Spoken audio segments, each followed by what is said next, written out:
Guys, আমরা সবসময় আটাত বারোই, তবে ভিডিও করি না। আজকে ভিডিও করার কারণ হইলো কি, ওই যে দাগগুলা, এটা কিন্তু আগে আসতো না। তারিখ যে আইব দেখা আজকে দেখো দাগুক দেওয়া কত সুন্দর পরিষ্কার।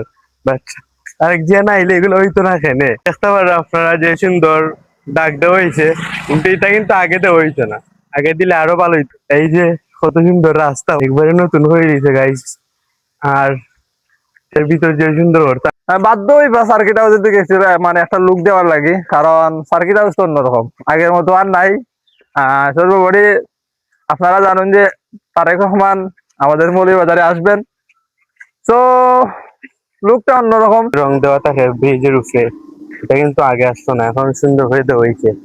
ওই থেকে প্রেস ক্লাব, এখানে ওই যে রং দেওয়া হয়েছে, এখানে মনে করে সংবর্ধনা দেওয়া হইব।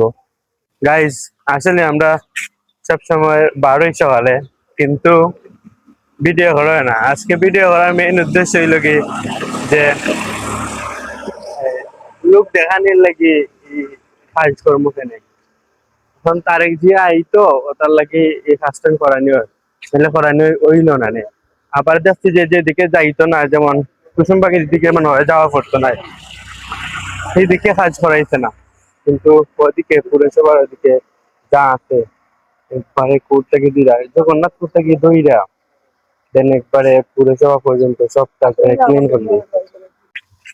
জি রুবেল ভাই, তুমি কি কিছু বলতে চাও এই বিষয়ে? আমি আর কি বলবো গাইস, আমি অবশ্য সবাইকে বলবো যে লোক দেখানো কোনো কাজে আসলে ভালো না, কারণ এটা তো বান্দাও পছন্দ করেন না, আল্লাহ পছন্দ করেন না। তো রাইট রাইট। সবাই আমরা এই কাজটা থেকে বিরত থাকবো, আর সব সময় যেন উন্নয়ন হয়। কিছু সময় উন্নয়ন হইলো, তারপর 10 বছর আর খবর নাই, এরকম যেন না হয়।